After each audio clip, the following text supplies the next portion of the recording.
that is. Well, what did you do? However you want to come. You came on it the has modem. some type of mode. A modicum. Yeah. Jesus.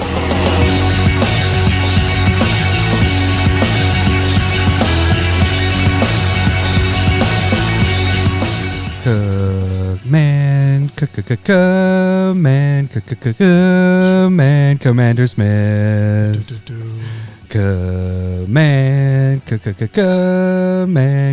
Command, CommanderSmiths. That's it. That's all I'm doing. All right, Star Wars theme song. Yeah. I believe is it Greg Williams? Oh man, who composes it? I don't even know. I'm pretty sure that's what it is. I had to cheat once. I had to do an easy one. No, that's perfect. Perfectly themed. Yeah, because I saw the most recent one, but you're seeing it tomorrow. Yes. So lucky. I mean, you're lucky for already watching it, right? I did rewatch The Last Jedi last night. Yeah, we have discussion. Maybe we'll discuss to do about that. Yeah, in a week or two.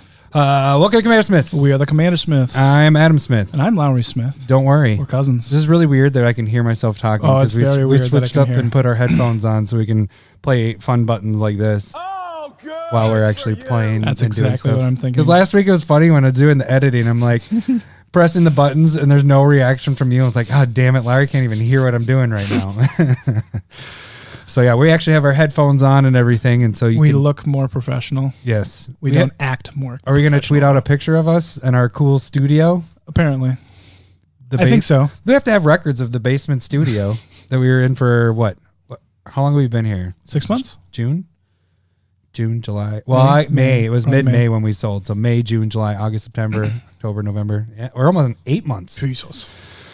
Oh, okay. So what do we got today? We have we're going to talk about archetypes and the different ways that you can build decks. Just so like there's a lot of creative juices out there, and we're going to try and touch on a bunch of them that I could come up with. I made this list back in June, so I'm sure there's. But it was brought back up with one of our listeners. Yeah, Derek from Canada. He kind of like wanted to have an ANL question about like our favorite archetypes, and I was just like, or decks that we built, and I'm just like, I got this whole big thing. Let's do this. Lucky, like, you got this whole big thing. I do brag sometimes. Yeah, so we're gonna go through that. Larry has a huge list. Like, he's not kidding. He does have a big thing here because it could have been bigger. I went through legends that we all want it to be bigger. That I had, and that's not. I mean, I'm sure there's a bunch of different ways that you could do stuff too. Yeah. So when we get to that, if you guys have some other ideas too, we can just toss it out there if we miss something. And then we also will do an ANL question. This one's from Trombley. Actually, Trombley's sent a bunch of them, but we're gonna do. Hopefully, we get to it. Watch, we get to an hour and a half. We're like, well, screw it. But screw it. We have an ANL question. I think it's what? Road trips? Favorite road trip. Yeah. And where we went. I'll be interested to hear yours. Okay. Mine has something to do with boobs. So that's my little... I know what you're talking about. Yeah.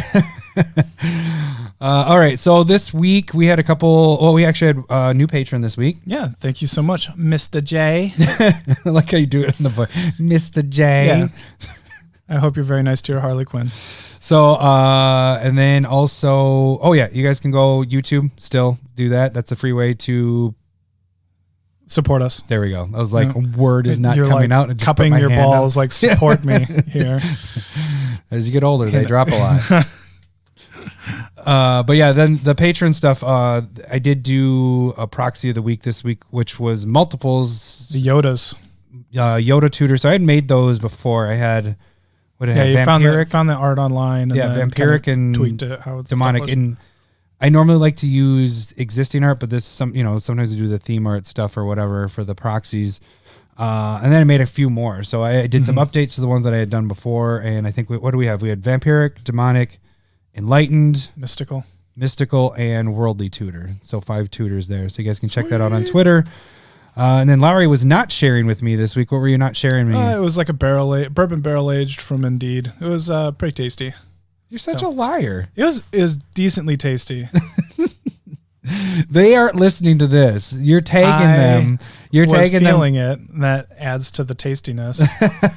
It wasn't the most amazing thing, so I wouldn't highly suggest it, but it was good. It was fine. On Twitter, you can go and be. There are some that are just neutral. bad. There's some really bad ones that I've had, and I've said that. Like last year, I got like a Christmas ale. but it was like March. It was awful because it was old. And then I'm just like, could you actually taste the oldness of it? Yeah. Oh, really? You can taste them in IPAs too. This one, like, what is it? I'm not a big, huge beer aficionado. It wasn't until recently that I was off of just Northeast the whole time. What is the different? Like, how can you taste that it's bad? Like, does it start to settle? Like, well, separate? I mean, like it's a lot easier for me to tell when I have a fresh one and I'm like, ooh, that's really good. And then if I wait a week or two and I'm like, oh, that's different. Okay. That's when it's starting to kind of get a little bit older. Gotcha. And so some are fine, longer, others aren't. So you just got to kind of know what you're drinking. Okay. All right. I think that's it. Oh no, then you guys can email us. That's where we get some of these ideas. Song suggestions or on Twitter apparently. I did see you did tweet out at 1:30 in the morning last night. Yeah, I was up for an hour and a half trying to find a song. I think I got a good one though. All right. As good as mine? Just easy. No. I worked hard on mine. It's funny. Then you got a bunch of tweets of people being like this, and that. And then the funny thing is combo number 5 picked one of yours. Picked one of the one that I've been talking about for weeks. Where I'm like, I have this workshop one. It's just like those are one word songs. No, you got to because you got to make it good. When it's an oldie but goodie, you got to make the song good. Right. So I can't cheat that one. I could have. I have one verse made right now that I could have just done that here, but I was like, should have. It wouldn't be good. You're trying really hard. Well, and then we're gonna be gone. We're gonna be driving. So many of these are classics. They're so good. But here we're gonna be driving to South Dakota for after Christmas, and so I have a long drive. And Cindy's gonna be with me. She's very good at helping with these songs. Okay. So I'm gonna have her help me finish this one. So you're a lucky man. I think that was it, right? We got Twitter, we got YouTube out of the way, we got the email. YouTube, there's Patreon, 4 of them. Always change, or Twitter. Patreon, because we have a new Patreon, so we already did that. Okay, that's right. Sweet. Let's move on to the episode. All right. Archetypes. It is better when you can hear it. Yeah, it is. You goof. That is the start of our segment here. All right, so this is in no real order, and the notes/email that I sent back in June. Let's break down archetypes first. Like, what is an archetype? There we go. Archetype, how we are going to use it is just how are you building your decks? What ideas are you doing? What kind of mechanics? Yeah. And what theme are you going with your deck so that it's not a hodgepodge of bullshit like an adventure deck? And that's where I would more focus on is the theme part of it. I think that's the best way to describe. And that's how all of our decks pretty much end up being. And starting out as a new Magic player, you might just take all your good cards and put them as one, and be like, I like this commander. Here are the colors that commander is. These are the cards that I have, whatever. And the cool thing is when you can actually make like a theme to it. The idea of this deck works, and it works better. It's not cool. It actually works better when you follow a certain archetype. And so today we'll probably go more with mechanics because there are different themes of just like, oh my god, kitties. You could do, that's tribal. We're just going to go tribal, which would be the easiest one to start with. Like if you're going to start out and you haven't done that before, built like tribal cards are easier to build with because then they typically work together without even you working hard to get it to work together. Yeah, I think those are solid, decent starting points for commander players, and it can be a advanced thing too, because there's really sweet ways to go about it. Yeah. So normally when you do that, you have sub archetypes in them. You know what I'm saying? Like there's multiples of these that we're going to talk about. So why don't we start off with the first one, Larry, that we have on the list? So this is kind of a combination of Blink and Panharmonican style decks. So something like Brago, when it hits and it can blink any type of permanence that you have on your board.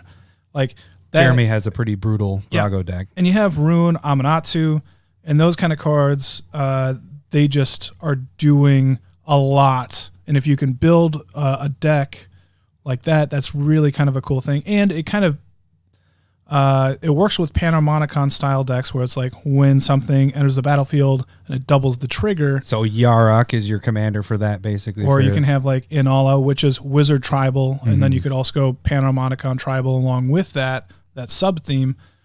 You can gain a lot of advantage and value within those kind of decks. You gonna edit that out? No, our mics didn't catch that. I heard that. You're a liar. I don't see it straddling on there. I'm trying to position so I'm not like I'm kinking my neck to look at you. Kinky. Yeah, I have these awesome headphones on that I keep looking down, and it's Lowry's. He's let me borrow headphones so we can both have them. They're like disintegrating though. Yeah, they're disintegrating, and so there's like little chunks of black all over me. My headphones that I borrowed from my wife, I would go buy some, but I asked for it for Christmas, so I'll get yelled at if I go buy some. You would? Yeah. So I'm using my wife's mom's headphones, and they're blowing out, so I couldn't even. Sure. It just sounded like shit when it was in my ear. All right, sorry. Back to like like we were talking about with the sub theme, you want to talk about Yarok and your deck.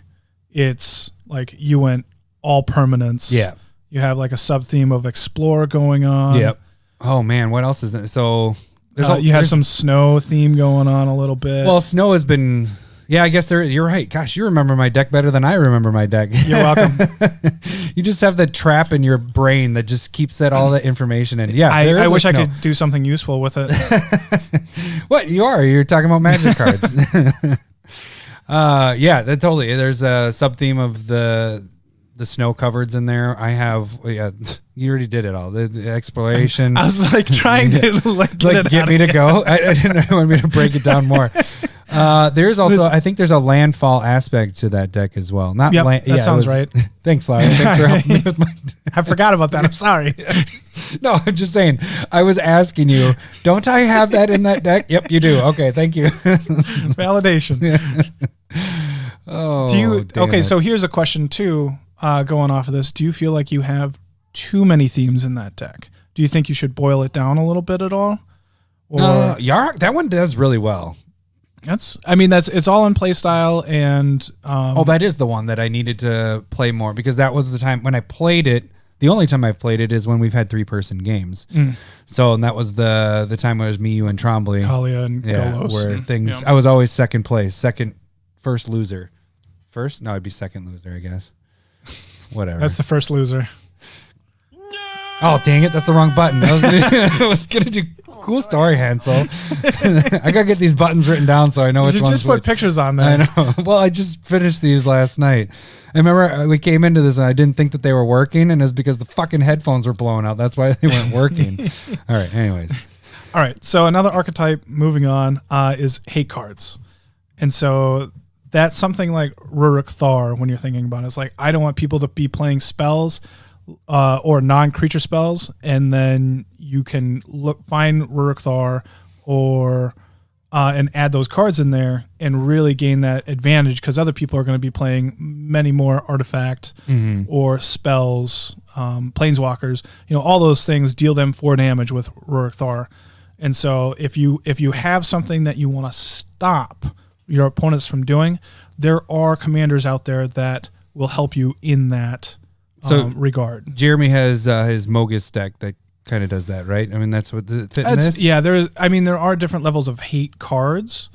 Or you were thinking that fit into a different That's spot. more of like a stacks deck. Oh, that's right. And that'll be right next to what we're talking about. So like Comball allocation guy from Kaladesh, it's whenever an opponent casts an instant or sorcery spell, they lose 2 life, you gain 2 life. That's kind of like that.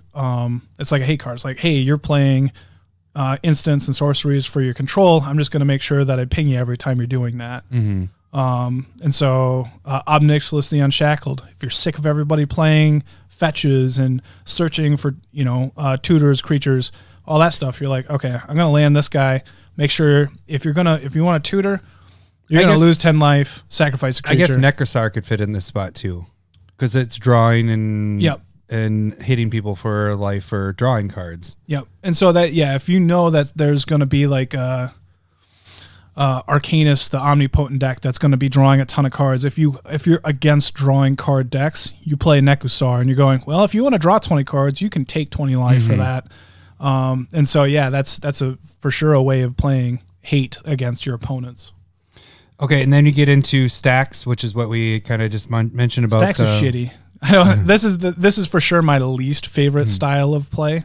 So Jeremy, he just said your deck is shitty because I didn't say it's shitty to play against. It actually won the last time I think we played that deck because Mogus, he's been tweaking that really well. It's basically like a stacks tax deck because it taxes the crap. There's all this tax that he puts into that. And so like stacks, I don't have as actually Mogus is probably my favorite. Like I don't actually have a problem with Jeremy's deck because you have a choice.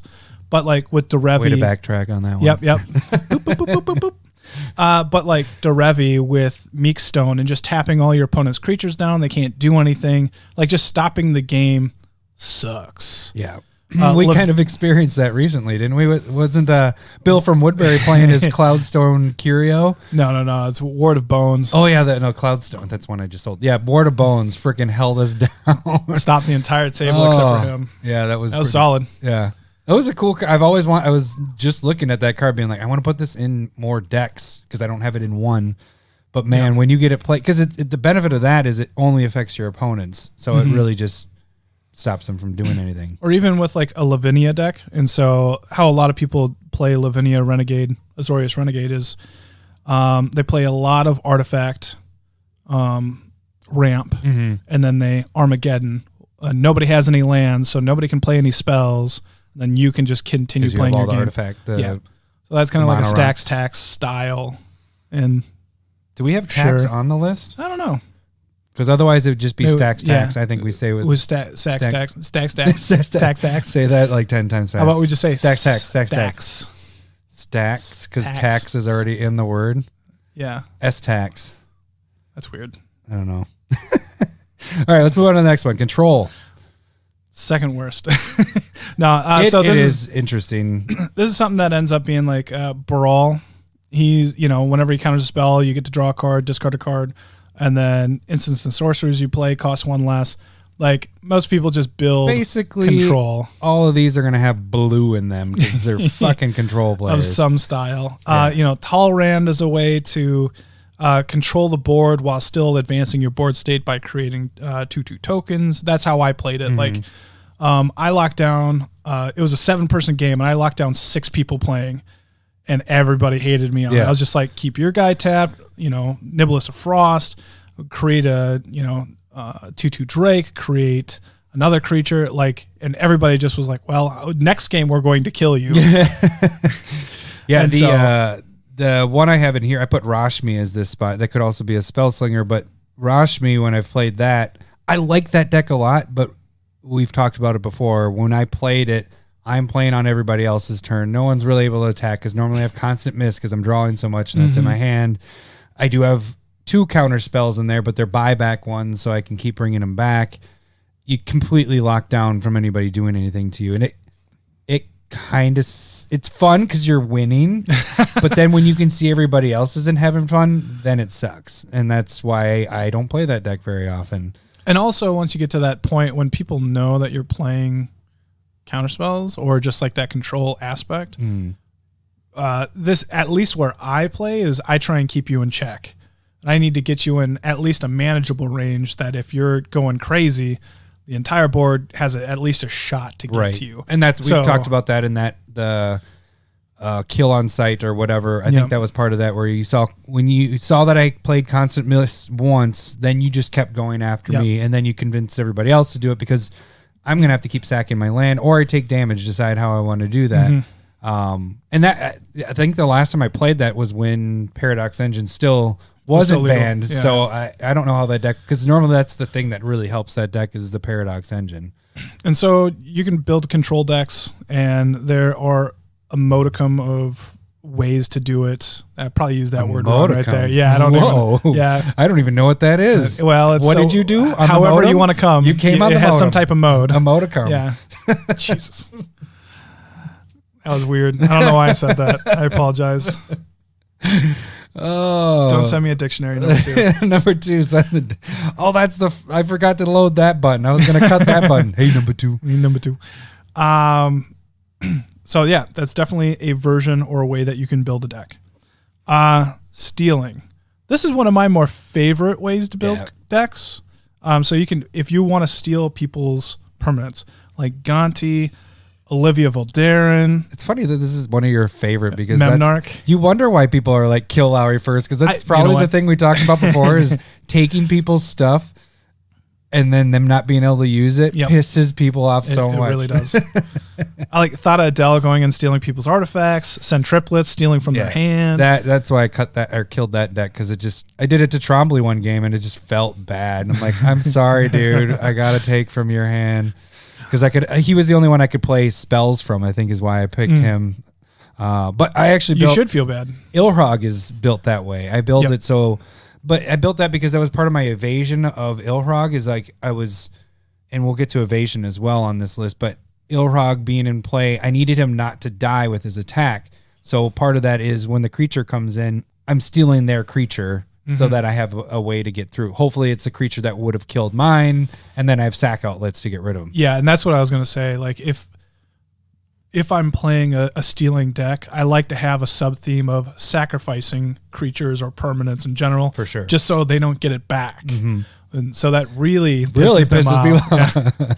But that's a good way to do it. And number 2 built a Eureka deck that was based around stealing stuff as well, which was really kind of fun to play against. So, I mean, there are a bunch of different ways of people what to build with, whatever colors you want to be in. But stealing is definitely a way to build a deck. And the way to lose friends. You won't lose them. They'll just always attack you. Yeah. Yeah. All right. Then we move into proliferate, which the easiest one on this list is going to be Atraxa. For sure. Everybody has an Atraxa deck. Don't you, Lowry? No, I don't. You don't? I don't. Okay, I take that back. Everybody but Lowry. I'm just...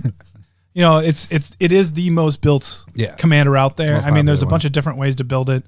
But I don't want to play it when everybody else is playing it. It's kind of boring. Wait until it's old news, and then you'll start building. Swooping. Yeah. I mean, I wanted to build a Nekusar deck for years. But I have mine. You have yours. So I almost, my Kenrith deck kind of turned into that, and now it's not. That was the other. I liked your Kenrith deck. That is a good deck when we played it. So as you guys know, we played a little bit last weekend. Woo! So it might come in every once in a while. And you have in here, I think as a sub-theme of proliferate, is the -1/+1 counter. I mean, of course, proliferate works with the counters. Sure. So like for +1 counter, Shalai is an angel from Dominaria that gives all of your creatures and yourself hexproof, and then you can pay 6 to put 1/1 counters on all your guys. Like, this card is great in protecting your gang and putting 1/1 counters on there and just being able to use that. One of my favorites is Mazarek. That was probably one of my... Yeah. It's one of my most consistent decks. But yeah, that's whenever any player sacrifices a creature, any permanent, all your creatures get 1/1 counters on them. And so like that can be, obviously you go with like a sacrifice sub-theme within that deck. So that one has actually a sacrifice tribal aspect to it, because then I'm playing a lot of the Scion tokens and all that. So I'm able to sacrifice them easily, pump them all up at the same point. Yeah. So, Marchesa is a really popular +1/+1 counter, and that's black, blue, red. -1/-1 counters. This one's a little bit more limited, I think. Because you got Yawgmoth is one that you built. Scorpion God and Hapatra. Those are about the only 3 that I can really think of where it really benefits you. Yeah. And I like that they're starting to focus a little bit more on -1/-1 Yeah, they just counters. need more. They need more for it. We need some more cards that work with -1/-1 stuff. For sure. So, but and that all works into proliferate decks if you so want. Like, something they can all work together. All right, and then you got in here cheating creatures out. Now, obviously, Ilhrog that's what he does, but there's a lot of other ones as well. Like Mile, the Anima, Joyra. Joyra is my very first commander deck I built, and that was suspending creatures and cheating out. 3 turns later, they pop. Is it 3 or 4 turns? I think it's 3. 3 turns later, they pop out. I think it's 4, but you normally do it at the end of a turn. So it's yeah. But, like you're just being able to cheat stuff out. I'll cut that part out where I'm not wrong. We don't know. We got to check. Joda, you pay 5, put whatever... permanent from your hand into play. Like those are, and that can be anything that you want. That can be really wide. And you have Grenzo and Animar on here. Grenzo, the cheating way is the way I built that deck is you're putting your creatures on the bottom, big creatures, tapping making them come out into play for super cheap. Isn't that what you're? Yeah. Okay. Yep. You had a confused look on your face. Well, my notes are shit. But then Animar, that used to be one of my favorite old decks, because if I was having a bad night and I hadn't won any games, I'm like, fuck this, guys. I'm getting my Animar deck out. And a lot of times it would win because it has the protection from it just built in. Yeah, and I would just say a lot of times when you picked Animar, for some reason I was playing either black or white and was heavy in that removal, and I'd have just removal stuck in my hand going, well, this doesn't help me. Yeah, Animar is pretty brutal. That's a way to cheat because it gets your creatures out for cheaper by... In my Vivictus Asmati deck that I built last year for M19, that's cheating big creatures off the top of the library. That's a really fun deck too. Like this is a way to really mess around and cheat the way to get big creatures into play. And if you like to play fatties, I think. Yeah, I was gonna say this is one of my favorite archetypes to play because cheating out, like casting the big guys, then that means it's really late game. But if you're able to cheat them out mid game, then the battle's still going on, and you're getting these creatures out that can really swing the tides in your favor, or you become the arch enemy pretty much every time with that. when you're able to play Vorin clicks for turn 5, then you're for sure. And that's almost a little bit what Nikia is too. Yeah, that deck is brutal. That's more ramp, but it's still like cheating big creatures out really quick. Another archetype is Reanimation, playing from your graveyard style strategies. This is like a Lowry deck right there. I do enjoy playing Reanimation. And actually, I don't know if I have a Reanimation deck right now. To see, no, I do. Muldrotha. Muldrotha is a fantastic Reanimation deck, style deck. Just playing from the graveyard, always gaining that advantage. It's like just a much larger hand size. Yeah, off your list, I don't have a single one of these. I don't play Reanimation. But you have Marin, who's a commander deck that has the experience counters. That one was fantastic, really, really popular. That's just a good in a 99 as a reanimated card. Yeah. Feldon of the Third Path is really is played in a lot of 99s. But even being a commander, being able to... That's the red guy? Yeah. I use him all the time in red decks. And then you also have like Scarab God is a pretty sweet style reanimation deck. So there's a lot of really kind of cool things. I don't know. I might have to do it at the end just to like my favorites. Oh, you think archetype? Well, I'm not sure what it is. Just keep going through the list. Right now, Reanimation is your favorite, right? Probably. Yeah, I think out of the ones we've done so far, I'm at cheating creatures. But I think the next one is actually takes over my cheating creatures, which is ramp. Yep. I love ramp decks because even if you're getting your creatures killed or whatever, you're still getting land out, getting mana out, being able to cast things later. I tend to do very well. Like I guess my best one for that is Archetypes, which isn't necessarily a ramp deck, but how I built it is more of a ramp deck. You know, like being able to bring. I'll believe you. I guess Tolsimir does the same thing because I go and get land. A lot of the stuff, the triggers of getting land out. So a lot of times I do end up trying to do ramp as I mean, ramp I think is going to be a general. Yeah. It's a good idea to have like, ramp. Yeah, but having a ramp deck is a little bit different than having ramp. So like Tolsimir is very different than Nikia is like more of a ramp deck. Yeah. Like I can generate 20 mana pretty quick by like turn 6. But Tolsimir is consistent and ramp is needed and important. But like Seaton, he is 3 green. Any druid that comes into play can tap for a green at any time. Like that's a lot of ramp in a druid deck. So I think building something that allows you to create a ton of mana, like when sometimes like I just you hear stories and people are like, I had 150 mana. It's like, whoa, that's a lot of ramping right there. Yeah. That's kind of crazy. But those are fun too, and that's that style of deck that you can, if you want to just be doing huge things and hope that nobody does anything to you. I think ramp decks are the way to go. See, I build ramp decks all the time. It's gay as Cradle. You're a son of a bitch. Do you remember when we first were doing this podcast, that first, year? For sure. Almost every episode was mentioned either gay as Cradle from me or Locust God for you. I was high on Locust God right there. Okay. Mill. One of my favorite decks that I don't play very much, but is because it's not a good deck. Yeah, yes, it is. Mill's bad. Unless you combo mill, and then it's combo. Then you combo off. But Fanix, is that how you say that? That god? I believe it's Fanix. Yeah, but that also have the sub wizard theme to it. So, but milling, do you don't like mill? No, not really. Because as a receiving it or as dealing it? I don't care about mill. Like if somebody's the mill player, I'm like, okay, you're fine. If you beat me, that's great. But it essentially doesn't do anything, especially when I normally have at least some pieces that I can play from my graveyard. Like I just look at it as fine. If you're comboing off, then that's fine too, because then the game's over. So I would put this in the same category as how poison works. Sure. Because what ends up happening is you end up milling one person, and then that's your goal. You won. You got, I got one person off with milling. You don't normally get the whole table at the same time. That the trick is to try to get. I mean, everybody. you can. There are ways, yes, but with mill, when we've seen it, and my deck with that, I try to have a lot of. I try to do it as everybody at once. I don't think it's ever won. I think I was about to win, and then I got a counter spell against. What is the Rise of the Dark Realms? Rise of the Dark Realms, bring all the creatures, and that was the beginning of the way I won. But you wouldn't have won by mill though either. Like it just feels weird. It's like I'm gonna kill you with my mill deck, mill deck by killing you with your creatures like that. Yeah. No, it wasn't gonna be that. It was gonna be mill. I was gonna take all the creatures, tap them to make them all discard the rest, and they countered it. And I was like, son of a bitch. So it actually wasn't an attack with it, but yeah, cool. So, and the one thing that I don't think I took into consideration, I mean, some other ones like Una, Lazav, Trombley has a good Lazav deck, but that's not really trying to mill you out either, but it does mill.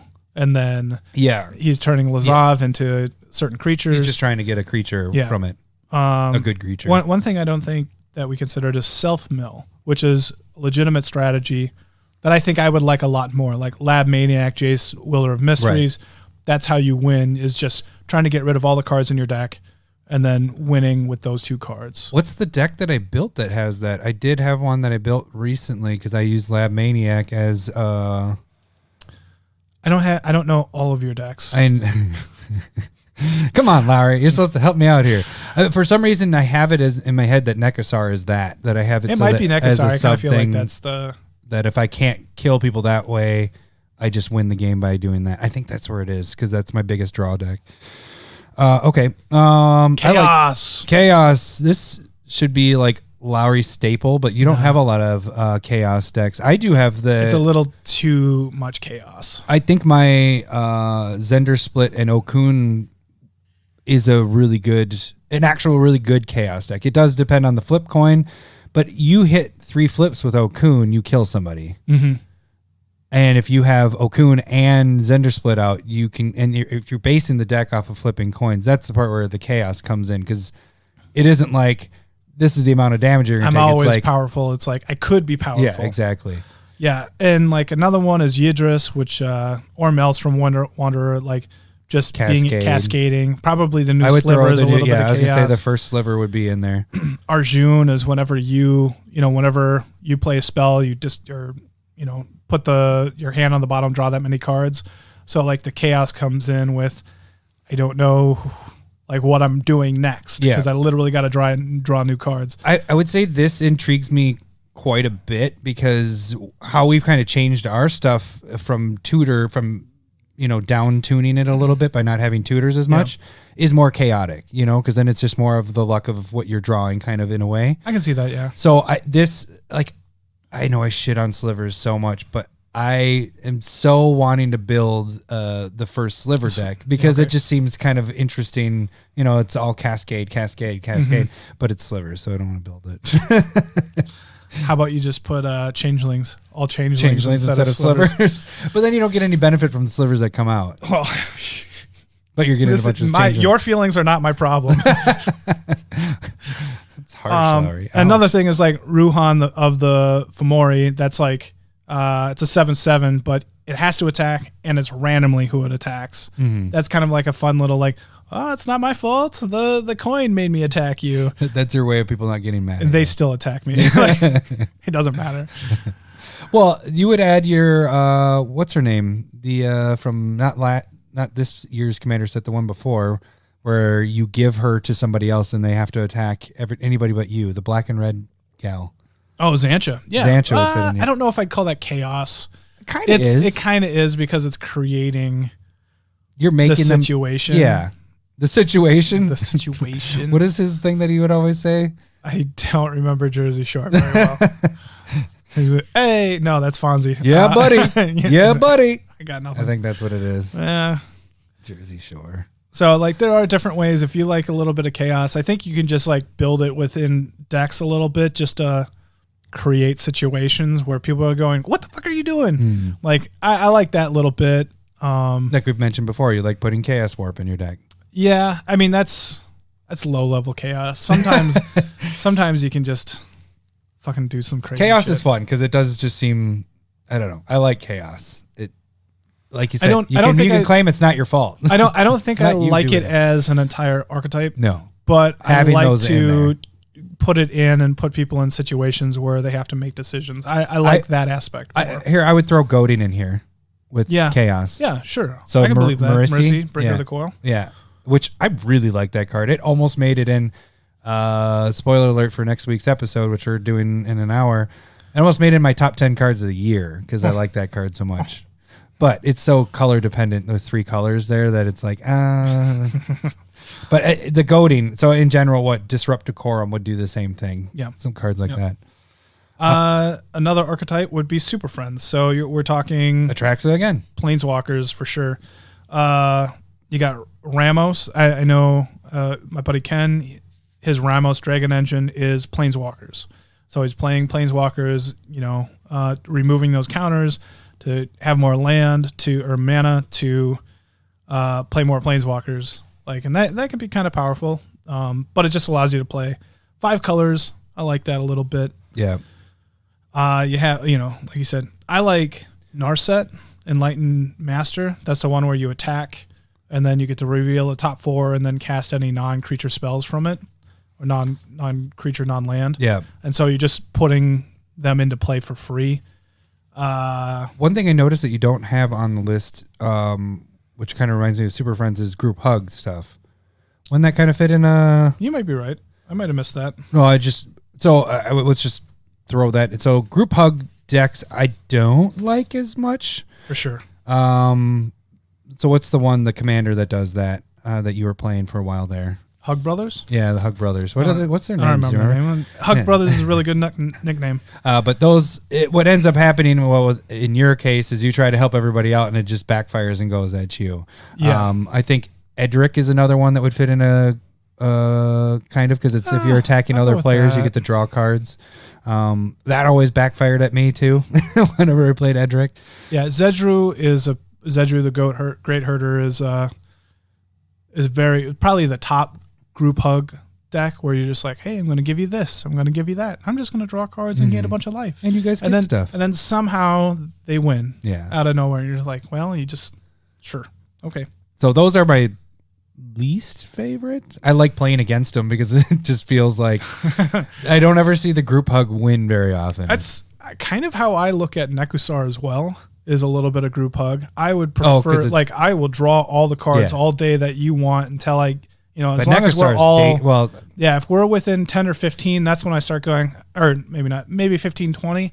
Then I'm going, okay, let's get Nekusar off the table, make sure poison doesn't kill me. Yeah, so that's the thing, is the poison is my biggest trigger with that, because I only have 2 or 3 things to give him poison or infect, and normally it's sitting into my hand, and so I'm normally waiting until I have enough to cast it. You want to be like windfall. Poison, wheel, win the game. Yeah, like that's one thing that you want to make sure that you're conscious of, and just going like, okay, we can't have this happen. Yeah, but I like drawing cards. Yeah. So yeah, I guess that is a good point. Nekusar, but a lot of times you're the only one that when I'm playing it, that realizes that it's a benefit, and everybody else is like, kill it. I don't like being dealt 2 damage. Well, that, or the one that always gets me is I don't want to have to discard cards. It's like, what the fuck are you talking about? Oh boy, you're drawing 10 cards. Yeah, you have to discard your 3 worst out of those 10. That is a much more beneficial to have 10 cards and have to get rid of 3 of your bad ones. Not bad ones, just ones that aren't fitting as well as the other 7. And that's very similar to like just like the incremental mill that like people just slot into a deck for no reason. Yeah. They're like, I drew a card and you milled 3. I'm just like, okay. Yeah, why is this here? That this does literally nothing. And they're like, well, I just milled your one of your win cons. Like, well, I got multiple ways of winning in here. Like, and the other thing is recursion, like you talk about with that. But then the thing is like knowing that those 3 cards went into your graveyard.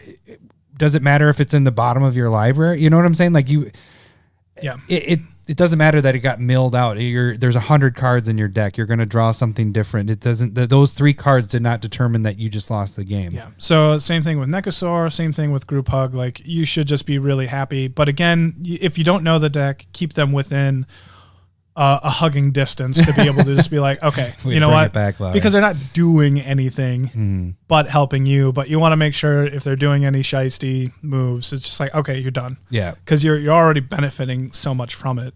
If Nekosaur is out, and then that imp that takes the damage every time you draw, and then they have another thing, like if they're multiples stacking it, at that point you need to look at killing some of those things. Sure, you don't want to be taking, for me, I don't want to be taking like 2 or 3 damage per drawn card, because then that gets a little brutal. Yeah. All right, then we have Legends. Legends matter is what you're saying with that, right? Yeah. Like Captain Sasay, Yamiji, who bars the way. I don't even know who Arvad is. You wrote it. Yeah, there's Kethis from M20 this year.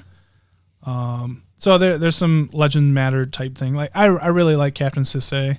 I would almost say that's kind of almost like a tribal in a way. A little bit, yeah. You're a legend tribal. So just being able to go and get like any legend, like it's toolboxy. I like that. Next on the list is Enchantment Auras. I don't think I have an enchantment. I do. I would say I added Una, not Una. Bruno?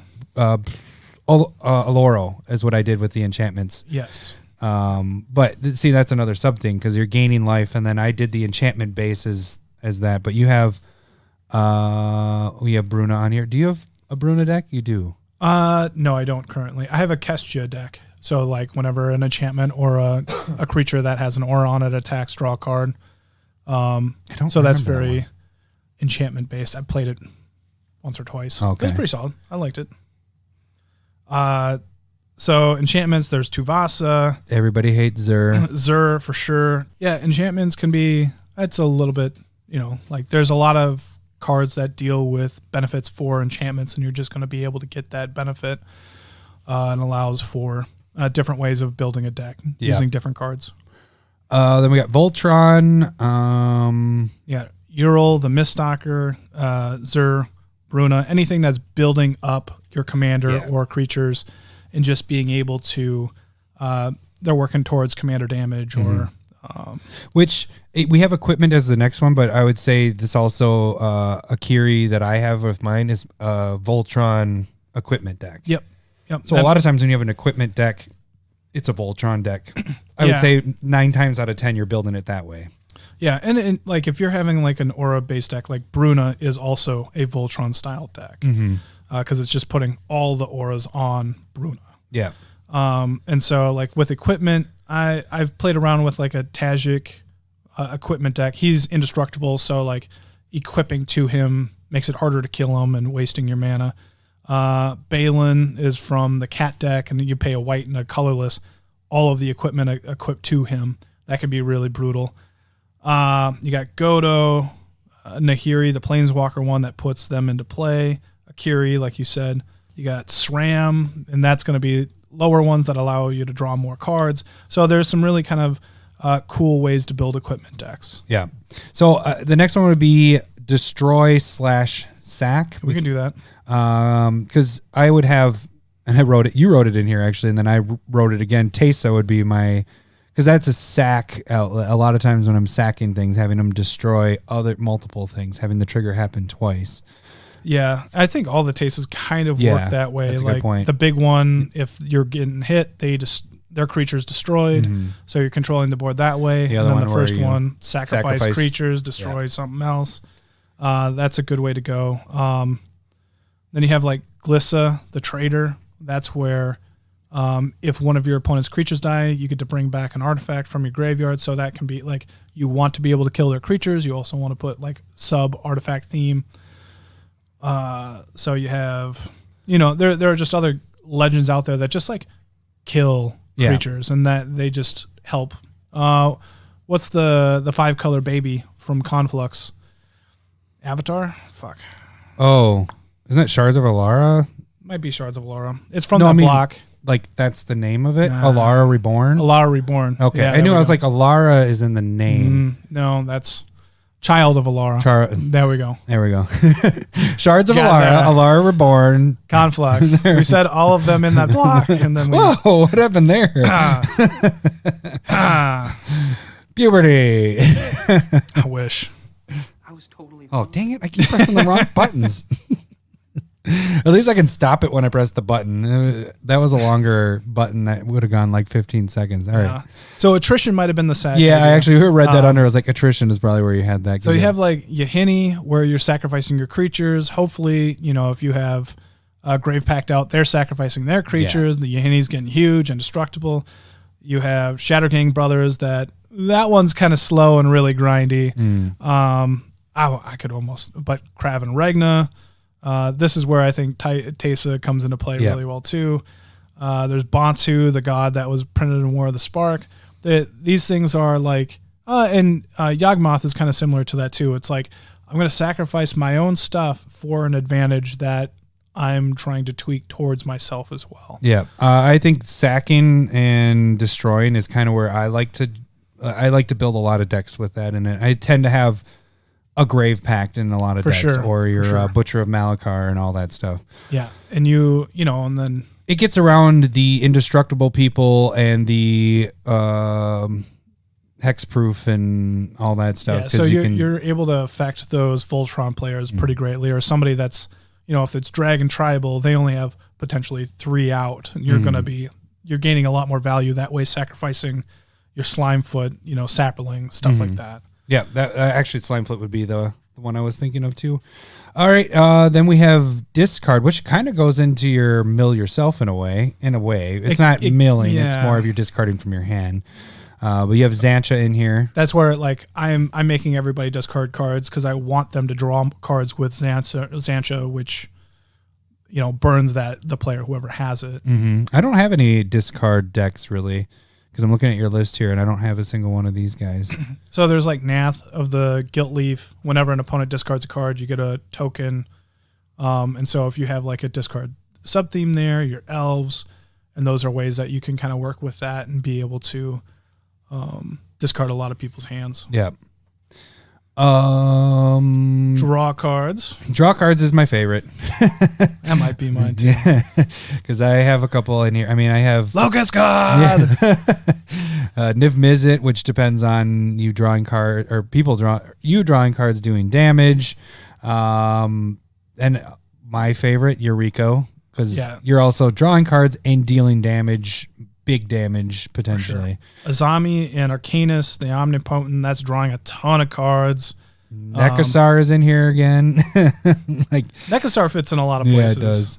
Same thing with Atraxa. But yeah, drawing card decks, I love that because if you're adding a theme to, somebody's taking damage or something else is happening when you're drawing cards, not only are you getting more cards, more things to use, but you're also doing something at the same time. Like Niv Mizzet just pinging. Like Niv Mizzet Perun is way better than I thought it was. Yeah. So, moving on, we got aggro and or burn. So you have like Perforos decks, that token sub theme.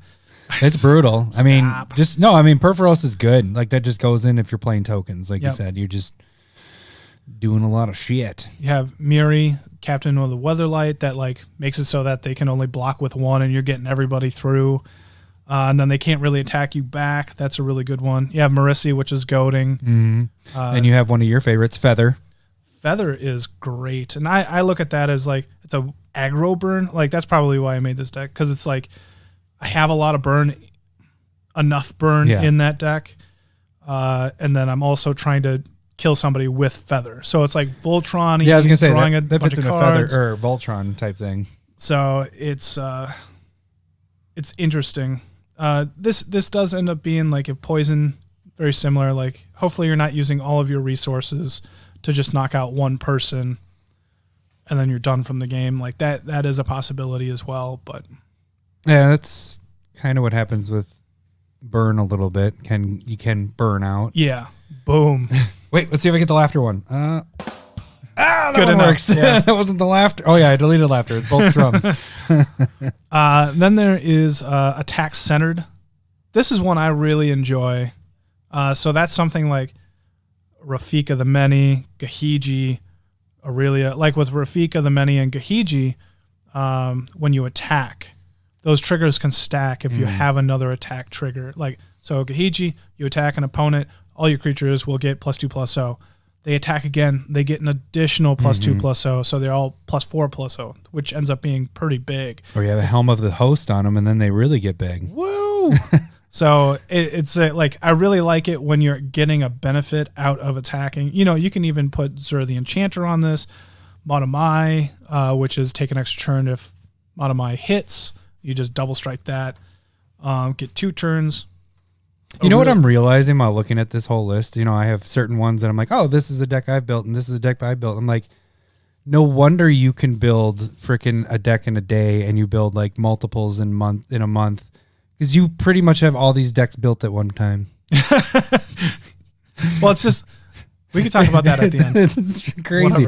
You're like, I built this one and this. I'm like, fuck, I don't have one in this category. I don't have one in this category. You're like, I have like this one in this category. I have okay. It's funny. So just a little side note. I went and saw Star Wars with Tromley and Jeremy. Yep. And Jeremy's like, oh man, I haven't built a deck in a long time. And like, you guys are joking around about how it takes you so long. He's like, it takes me like a year to build a deck. And Lowry's like taking like weeks. And I'm like, no, Lowry builds multiple decks a week. I can. It's not like I do it all the time. Oh, good for you. I didn't know that was you. You just said you can build multiple decks, and you're amazing. Okay. Larry. Okay. No, let's just do the sidetrack now then. Okay. So the thing is if you want to be quicker or better at building decks, it doesn't, just build decks. Do it. Just do it as much as you can. Play with different cards. If you don't like that card in there, like it's always a process. And so like when you're talking about like you've had something in all of these, it's because I want to try these ideas out. Yeah. Well, and so like it allows me to go, you know what, next time when Marissi comes out, I'm like, hey, this actually kind of works in with this deck that I've already built. So I have a base and knowledge of decks that I can build from it. I guess the difference is when I build a deck, it's my baby, and I want to play with it as much as possible and not just play it 1 or 2 times. Like I try to play these decks. That's why when we go to a game night, I don't play the same deck normally 2 times in a row. I try to switch it up because I want to play all these decks. But with that being built so much, and this isn't a downfall on you, this is just your play style. You can easily just be like, oh, played that a couple times, fun, deck is done, I'm moving on to the next one. When I build it, it's like, that's my baby, I want to play with it as much. I try to get at least. That's not really how it works though. It's I played a couple times and then I go, this didn't work, I want to change it. How do I change it? Yeah, but I'm saying is you have destroyed a lot more decks than I have destroyed because you've built a lot. I've just built a lot more decks. But with how much we've, at this point with the new kids and all that stuff, our kids are really young, we don't have as much opportunity to play. And so building that many decks, like if I built that many decks, I wouldn't even be able to test it out properly. I'd only be able to test it against my own decks. You know what I'm saying? Yeah. And so when we get in a big group, I try to test out the things that we've done on the podcast or whatever. And so that's why I don't build them as much because I like the ones that I have. When I start to build more is like when I'm like, okay, I'm bored with the ones that I have. Not necessarily bored. Like with this, that's what's been nice about this podcast is we're building a lot more decks more often and playing them. So I'm playing a lot. Like that's the cool thing is when we go to our play groups, every deck I'm like, oh, I've only played this like 3 times. I've only played this a couple times. So it's still kind of new to me. Sure. So all I'm saying though is just like if you want to get quicker at building decks, then just build decks. Like you just need to sit down and you get to know the cards that you like using for certain ideas, and then you can have connection. I think it's also how your brain works with it too. It might be. You're very good at, hey, cut this out. Even though we've built, for me, this is probably 10 times more decks that I build in a year than I've ever built. Normally it's like 1 or 2 decks a year, and we're at like 6 a year right now, I guess. That sounds right. So that's 10 times more. That multiplication doesn't add up. Math works out. But so it's just, I don't know. It's harder. And this might be, and this is. I got hung up on my multiplication and I might have lost my train of thought. Here's the one thing that I've noticed because you're saying that I'm good at saying cut this, try and add this. Oh, no, I know what I was going to say is. Go ahead. It hasn't changed from when I was building 2 decks a year to 6 or 10 decks a year. It still takes me the exact amount of time, even though I'm building more consistently than I've ever have. And it hasn't improved. It hasn't. It's not. Or not. It's just how my mind works with it. I'm like, sure. It hasn't changed it at all. I still have my keys of what I'm going to put in a deck and what I'm going to not put, my staples of what cards work and all that stuff. But I still always get to that 100, 150 mark when I go, but that's just how I build, that's my starting point, and then it's working your way down. You probably just have you can see a card and go, I don't need that, and get it instantly. Whereas it takes me a few days to get to that point where I cut that card. You know what I'm saying? And I think, and that comes with just building and doing it a lot more. But, well, that's why sometimes I come down to there's 7 cards left, and then that's the point where I'm like, Lowry, I need an eye that hasn't been looking at these cards for a week to just go in and be like, well, why do you need this? Because you do that. You'll break it down and go, here's the cards I'm thinking. Here's why I'm thinking you should cut these, and you kind of go with that. Or you'll be like, why would you put these in? You know what I'm saying? So you do a very good job of doing that. Whereas if I took your deck and you did the same thing to me, first off, it wouldn't come to me that way. It already become cut down to the part you need it. But I don't know if I could look at your deck because I can't get in your mind of what you're building with it and what needs to be cut. Yeah. So you're very good at getting a deck. And when listeners, you guys can do this too, have submitted decks to us, not submitted, but sent us their decks. You're the one that's doing the editing because you can actually look at it and edit and figure out what. And that's where I would come in and go, like, and this is a little bit you, but not. It's more of the deck is your baby. I'd say about 50% of the people that have come to us with decks, they go, but I love that card. Yeah. And that's a big thing. And for you, when I'm saying deck building, don't get attached to your deck. Mm-hmm. And when I give advice, when I'm giving advice on what to cut or not, each one has a name. I would just say, don't get attached to your cards unless you have a really good reason. And maybe I missed it. I mean, that happens too. But when you're just, I love this card, it's like, well, this is going to be really hard to work with you because I don't know what you love. Yeah. Well, so that's why I tend to don't do a ton of tweaking. I do a couple. Yeah.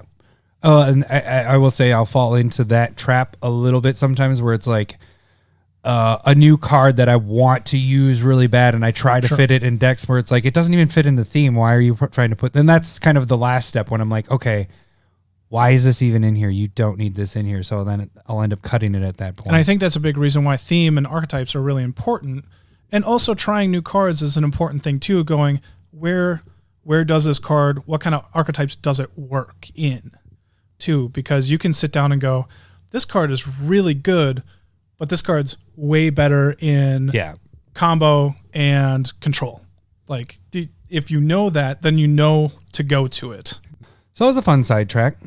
With that sidetrack, I don't think we're actually going to get to A&L question, but we will save that for a different time. We still have a list to do. So evasion is an archetype. Yeah. And so that, like, I was thinking probably more flying, but there are different types of evasion that I didn't mark down. So like Lyra Dawnbringer, you're going, you're already Angel Tribal, but you're going to be flying. And so you can add in those benefits of flying. I have Eureka. I mean, all the cards in that deck is based off of evasion so that I can get through to get my ninjas to do their thing. Yeah. And your Edric deck was evasion to draw cards. Right. And you're never going to be able to be blocked. Umezawa Toshiro, that's the uncommon from Dominaria that makes your creatures unblockable, essentially, if you're building your deck around that. And you can just do, and I think you kind of said this, but like You can just have flying. Flying can be your evasion, or if you have make a shadow deck. Yeah. No. But then you can't block.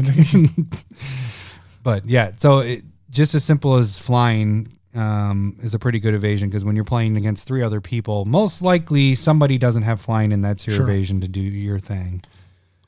Let's move on to the next page. Prevent redirect. You have 1 or 2 of these decks. This is up there on my list, like ways of building decks. Mm-hmm. And actually, there's a card that was printed this year that'll be on my top 10 that I absolutely love for it. Spoiler alert! Listen next week. So you have like Tajik, which is indestructible. Like you redirect stuff to your indestructible, or redirect damage to your indestructible creature, and then you're just doing fine. Pariah Shield, that kind of stuff. You have like 8.5 Tails is pretty good. The new one that just came out, the Jeskai Savine.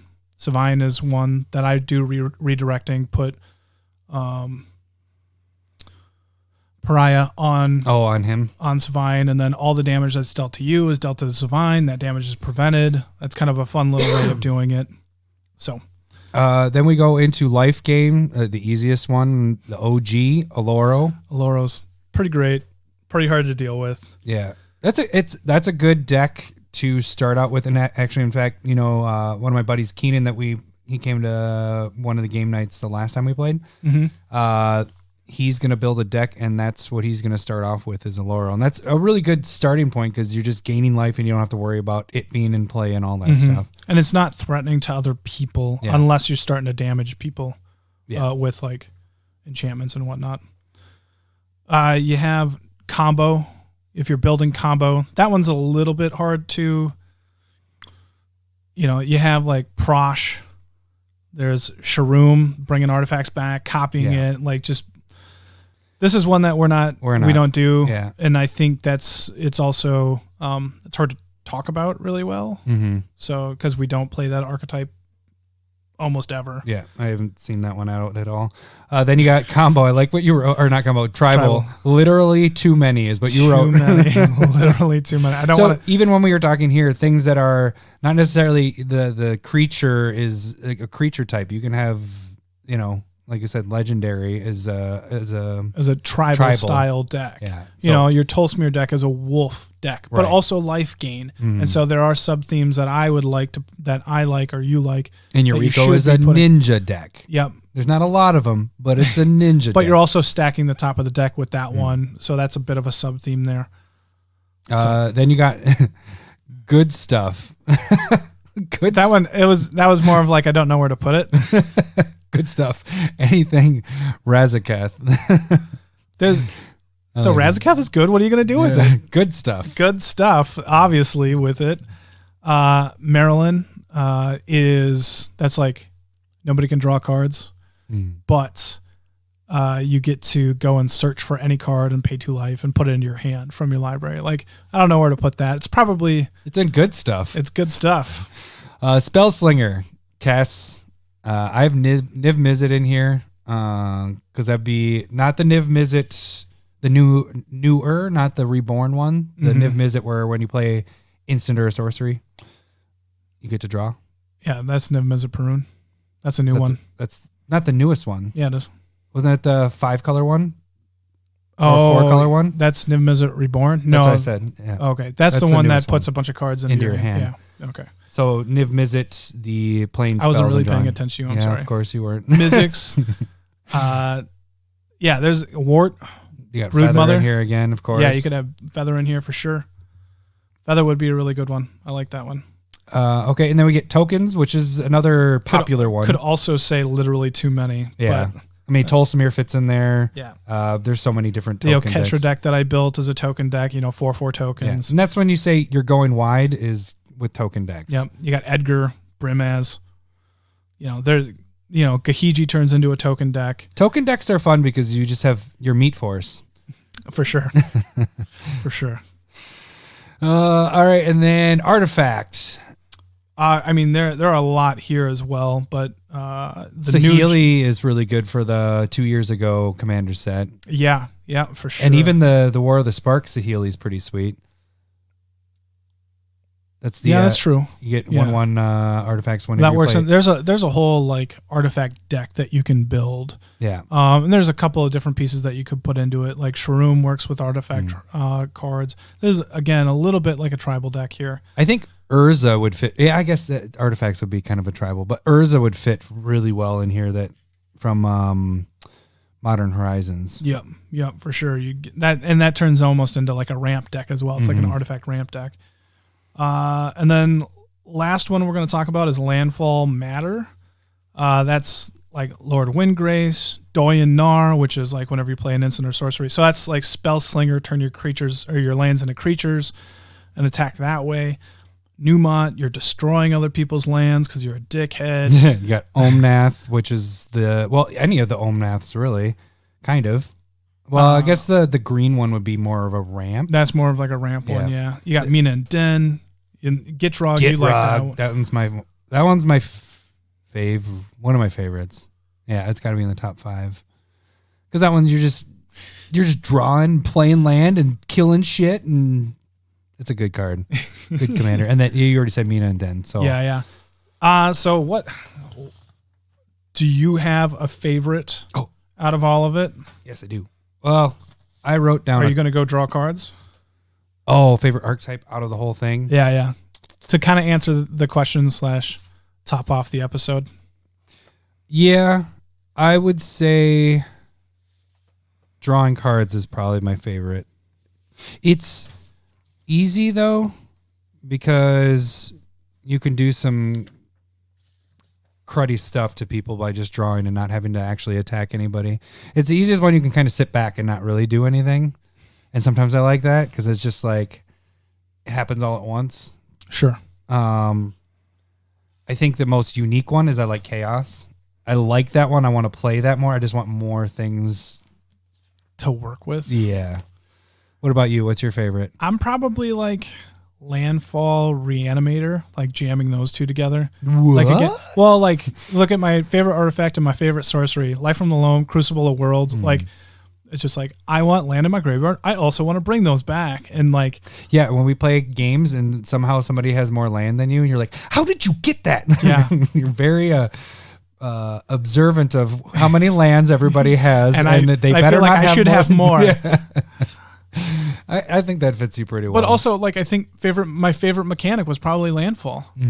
That's what it was? Yeah. So, like, for some reason, that's my jam right there. Yeah. Just being able to, like, replay fetches, double up on landfall triggers, get a lot of land. You also like to point out when there's a card that doesn't say landfall, but it does a landfall effect. You're like, AKA landfall. I don't think I do it with that dude, but... Well, it's normally in Twitter or typing, so that's how I read it. Yeah. So, like, do you have a favorite deck that you have? Is it... I think it might be Yuriko.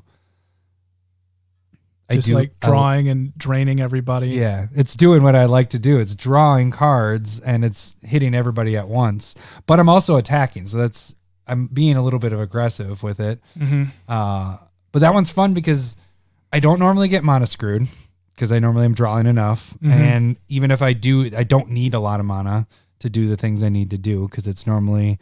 my evasion stuff is all 1, 2, 3 drops to get out, and then just hitting. So that has a couple, that has quite a few themes in it because it has the evasion, it has the drawing, and it has kind of, that's not a Voltron because it's not just him that's doing the damage. I normally don't kill commander damage. It's normally everybody at once. Draining everybody. Yeah. What about you? That's funny thing is I was going to say it's either, it's probably Muldrotha. Which again, I'm bringing lands back with him or within that. That is theme. a pretty good deck. I do have, play a bunch of lands. So I really enjoy that one. I'm starting to really like where my Kenrith deck is. Yeah, I like that. Which we haven't talked about, but I've changed it even since last week. Since when I played it, or since you just played it. Since you played it, I changed it, and then last week when I played it, I changed it. So yeah, you must really like that. It's about boiling it down because when you were doing it, and even I changed that from when we did it on the podcast. So this is a very different deck where we're at right now. And I think I like it quite a bit. The cool thing about Kenrith is I will see tweets of, cards being like, oh, this card, like I just keep seeing more cards that work with Kenrith. They're like, oh, this idea would work with Kenrith, or this. Kenrith has such an ability to affect so many different things. And the cool thing is these 5 colors. Yeah. But there's so many different things that are happening with him that deck can be built so many different ways. So I can see why you can keep changing it, because there's so many different things you can do with it. It's been more of like a boil down process. Like when I did it on the podcast here, it was just everywhere. It was just like, remember, I was just like, it's my Digi token deck. It's like, got to figure out, did you do this? Did you do this? And you're always checking what everybody's doing. And then it turned down to like a Nekasar / landfall hurting, like Zozu Punisher deck. And now it's down to ramp Zozu deck. So it's changed quite a bit. And I think I like that. I did really like the Nekasar aspect of it, because you can always just force people to draw cards that way too. Yeah. And so I think it opens up to being a really sloppy deck as well, because there are so many options. Different things. That's why you kind of got to focus on. Yep. You got to figure out 1 or 2 themes really with that one. Yep, for sure. So that's kind of where we're at. And you got to figure out what your theme is and make sure that you stick with it so that you have a cohesive deck. And just kind of a side note on Kenrith is, I don't think you should go with the life gain as part of, like, as a main theme, because that should just be something that happens if you're down low of life. Like, you know what I'm saying? Like, you don't need to have it trigger with stuff. I guess you can. You can do it and make it trigger with life things that happen because you have access to everything. But what I'm saying is, like, when we were just playing it last weekend, you could have so many other themes going on, but as soon as it came out, you fucking gain the life. And that can be all it needs to do, is just gain you the life, and then you still do your other theme stuff. Then you can do your other stuff. Yeah, it'll be interesting. Again, got to play it a little bit more now that I've, it's been tweaked a little bit more. So. All right. Well, we talk a lot. We're good at this. Yeah. So we're going to skip on ANL question this week, but we will maybe fit it in. No, not this next week, but we have it. Keep sending us more. We're going to keep it in a list of things that we will talk about. So sure. Glad that we're seeing that. So next week is our top 10 cards of the year. Newly printed in 2019. So that'll be sweet. You guys can check us next week. All right. See you guys. Bye. We messed it up. Damn it.